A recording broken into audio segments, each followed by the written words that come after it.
Hey guys, welcome back again.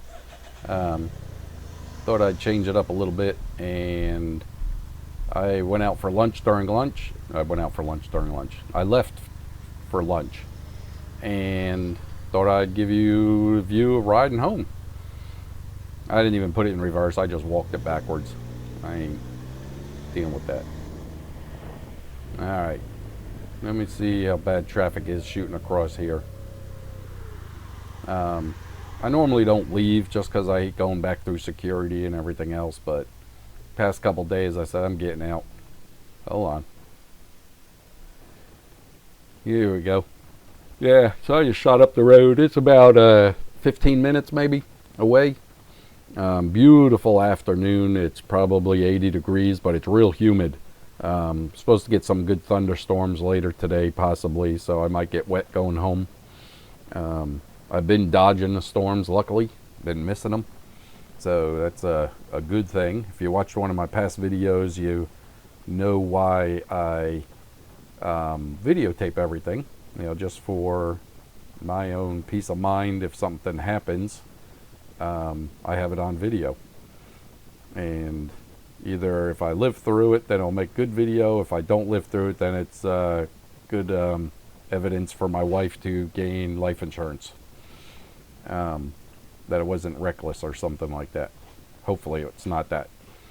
Um, but that's it. This is Madison Heights. It is across James River from Lynchburg, if you're not from here. A small town. Lot of traffic lights. Normal. But that is it. Um, I am getting really good reviews on what people are doing to their Rikers, adding different things. I'm getting a lot of questions about the paint. It is the Rust-Oleum X2, I believe it is. It's like the primer and the paint together, but I don't trust it.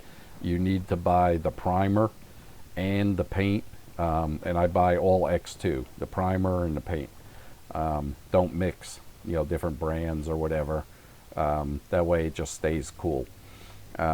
With these parts here, some plastic when you sand it, this is one thing I am a little experienced at, definitely not motorcycle riding or anything about the maintenance on these things, but painting a little bit. Got quite a bit of years under my belt. So anyway, some plastics when you sand them with like a Scotch Brite, it will actually release oils. It depends on what the plastic is made of, and will not allow painting because that oil is actually oozing or coming out of the paint, and it will come out when it gets hot, so it'll just make the paint peel. This one I tried a little spot on the underside, sanded it a little bit with a green Scotch Brite, and then washed it real good. And you do not touch it again. You wear rubber gloves. Prime it, do 2 coats of primer, real thin on the very first one, then a little bit thicker on the second one. About a 10-minute dry in between. Do not allow any more. And then another 10 minutes for the last coat of primer. Then you can go to the color. Spray it and wait 10 minutes, spray it again, and do real thin coats. You don't want a full even coat on one coat. You want to do that over 2 or 3 coats. And I did 2 coats, I believe 2 coats of the red. You don't want to go too thick against the plastic because it'll be too big of a lip on when you pull the tape off. This one's making a right-hand turn around the world. And this guy in front of me doesn't use any turn signal, so you got one or the other. All right, enough of griping. And so you do those layers, and you only want to wait about 10 minutes, maybe 15, depends on the temperature and your humidity. If you're at 50% humidity, fairly dry, and 75 degrees, ideal, that's ideal condition. Then you could do 10 minutes in between. Do not go past an hour. If you do a coat of paint and go past an hour, do not touch it again for 48 hours. Trust me. If you spray it, say tonight, and then let it dry over in the morning, and then tomorrow around lunchtime you say, you know what, I'm going to put the second coat on.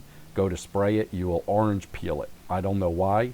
It has something to do with the whatever, the chemistry chemistry of the paint going onto the other paint, because it actually bonds to the membrane and it has something to do with that, and it will make it orange peel. You have to wait 48 hours. If you go over that hour mark, not from the time you start painting, but from the last coat that you put on, if you let that one dry for more than an hour, do not paint for 48 hours. Let it go 2-3 days, and then wipe it down real good. If you haven't used it or anything, you don't have to do nothing except wipe the dust off it and everything. And then do another coat of paint to avoid the orange peel. If you're wondering why you get orange peel on the next day when you spray, it's because you did it within 48 hours. Just teaching you a little, okay. Now, just teaching you a little tidbit there. I had to cut that short, cut that off. And here we're getting on to the bypass, 29 bypass. This is 70-mile-an-hour speed limit here, all the way up, but I'm just a little short section here going down, crossing the James River. But that was my little education on paint. And it's X2. I buy it at Walmart. You want to do the primer, do the regular paint, same type. And let me look. Okay, we're clear. And I did not do. Watch those right there. Those are the tires from like tractor trailers. That one's on the side of the road, so you're lucky. But watch them in the middle of the road, especially on this thing. You hit it with a car, and you could hear it go underneath the car like it's tearing it up. It will tear this thing up. 4 inches off the ground, it'll tear it up. I know the people on the rally, I got taller suspension. Yeah, you're a less than a half an inch taller. So you are going to hit it also, just to let you know. Anyway, yeah, watch that. Those rubber pieces in the road, do not run over them with this thing. I would hate to see what it does to the plastic underneath. But that's it. So, and I did not do a clear coat. I probably could, but I would let it dry 48 hours or more and then hit it with a clear coat.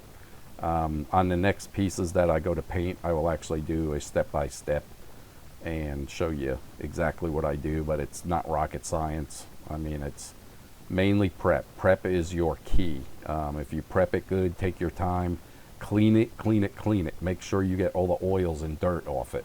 That is key.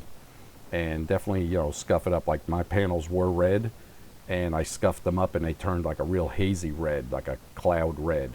I didn't sand them real hard or anything, but just enough to sand them, and all the ways around the edges, down in the grooves, and that's the way I painted it. I didn't want the edge of the paint to end at the edge where something could hit it and chip it. I want that to wrap all the ways up and underneath, all the ways around the back with the new paint. You don't want to end it right on an edge. So make sure you sand all the ways around the edges and up underneath a little bit, so the paint will adhere underneath all the way around. That'll eliminate some peeling and chipping. So, and also if it goes to chip, do not pull out the spray can and go to spray paint. You don't need to. Just make sure there's no loose paint around the chip mark. Maybe hit it with the X-Acto knife, like a little razor blade. Make sure there's no loose pieces right there, not like trying to pick it up, but just poke at it and you'll tell if it's flaking or whatnot. Spray a little bit in the cap and then use like a little kid's brush. I mean, tiny little brush, and dip it in there and then just dab it on the chip stone, stone chip mark, and it will actually seal it again. And you don't have to pull out the spray can and try to do everything. And if you put it in just right, you'll almost fill it with the paint to where you barely see it. But it's going to happen. I mean, you're so low to the ground and the nose is right there. You're going to get chips, especially during the summer. Right now, I am hitting bugs left and right. The helmet is taking a beating with the bugs coming off of this grass, and the windshield, I see it all the time. So I just use those lens cleaners since I have them at work. You peel them out of the pouch and just hit my windshield with it, or hit my visor on my helmet, clean the bugs off. Or a wet rag if it's a real big bug. That's nasty, but that's the way it is. And also the gloves, it helps me. I know a lot of people wear the gloves to where if they dump the bike, they put their hand down, it won't tear up their hand as bad. It's not like you're going to dump this. If you're coming off, it's a bad accident. But I use it to protect it against rocks and bugs. I've gotten a few bugs smacking against my knuckles, and it helps protect it a little bit. Dampens the pain a little, sting. I had one hit me this morning when I was coming to work. It came out of the medium and cracked me in the kneecap. I mean, it was a giant bug, and I mean, it was just nasty. You could hear it smack, and that stung right on the kneecap. So that one, if that hit the bike, it would have been a loud thump. It's one of them June bugs. Probably they're starting to come out now towards the end of May. You will get the June bugs here in Virginia, Middleage, Virginia. I just take it easy. There's that one where it has all the signs about keeping the trash in your car. There's one right there and there. I think that's great. Just trying to tell the people, I mean, don't be lazy and don't be inconsiderate. There's another one there. Just keep the trash in the car and dump it out when you get home. I mean, how inconsiderate can you be? So, but that's about it. Coming down this way, you've seen this in the morning, buzzing down here. Yesterday, actually, I ran out for lunch also. And right down here, just past this driveway here on the right here, they had a road check. The state police were right here, checking driver's licenses, which was great. I loved it. And he motioned to me, said, "Hey, you got your license?" I said, "Yeah, right here. I keep it in my tank bag, my driver's license and all that." So it worked out good. And he's like, "Okay, just wait a minute." I was like, "Yep, I'll be right there. I'm not going nowhere." So it's cool. I like to see them out on the road. Hopefully they can make it a little bit better, a little bit safer. And in broad day like this, midday, nobody expects it. Evening, people are coming back from bars or going to have a drink after work. They try to avoid it. They kind of expect it, but they don't expect it at 12 o'clock or 12:30 in the afternoon, during the middle of the week. So, but this, it's beautiful through here with these trees and everything, but I constantly look up along the right here for a deer hopping off this hillside. That would hurt. That would definitely mess up my afternoon real bad.